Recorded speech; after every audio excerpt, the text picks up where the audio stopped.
நல்ல உதிரியான பாய் வீட்டு பிரியாணி வீட்டிலேயே எப்படி செய்கிறதுன்னு பார்க்கலாம். குக்கர்லலாம் செய்ய போகிறதில்ல, தம் போட்டு தான் பண்ண போகிறோம். ஒரு அடி கனமான பாத்திரம் எடுத்து எண்ணெய் சேர்த்துக்கோங்க. கூடவே ஹோல் ஸ்பைசஸ் சேர்த்துட்டு வெங்காயம் சேர்த்துக்கோங்க. உப்பு பச்சை மிளகாய் சேர்த்து நல்லா வதக்கிக்கோங்க. வதங்கினதுக்கப்புறம் இஞ்சி பூண்டு பேஸ்ட் சேர்த்து நல்லா வதக்கிக்கோங்க, ராஸ்மெல் போகிற வரைக்கும்.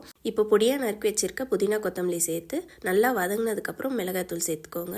நல்லா ஒரு வதக்கிட்டு அதுக்கப்புறமா தக்காளி சேர்த்துக்கலாம். தக்காளி நல்லா வதங்கினதுக்கப்புறமா கொஞ்சமாக கரம் மசாலா, தயிர், எலுமிச்சை பழம்லாம் சேர்த்து நல்லா மிக்ஸ் பண்ணி விடுங்க. இப்போ ப்ரான் சேர்த்துடலாம். ப்ரான் 50% குக் ஆனதுக்கு அப்புறமா நம்ம அரிசி சேர்த்துடலாம். அரிசி சேர்த்து நல்லா மிக்ஸ் பண்ணி விடுங்க. இது கூடவே கொஞ்சமாக வெங்காயம் சேர்த்துக்கோங்க. இந்த வெங்காயத்தோட டேஸ்ட் சூப்பராக இருக்கும் லாஸ்ட்டில் குக் ஆகி வரும்போது.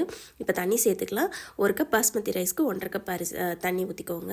நல்லா கொதிச்ச உடனே கொஞ்சமாக நெய் ஊற்றி தண்ணியோட அளவும் அரிசியோட அளவும் ஒன்றா வந்ததுக்கப்புறம் தம் போட்டுருங்க. 20 மினிட்ஸ் தம் போட்டுட்டு அப்படியே விட்டுருங்க. ஆஃப் பண்ணிவிட்டு ஒரு 5 to 10 மினிட்ஸ் விட்டு எடுத்திங்கன்னா சூப்பரான ப்ரான் தம் பிரியாணி ரெடி.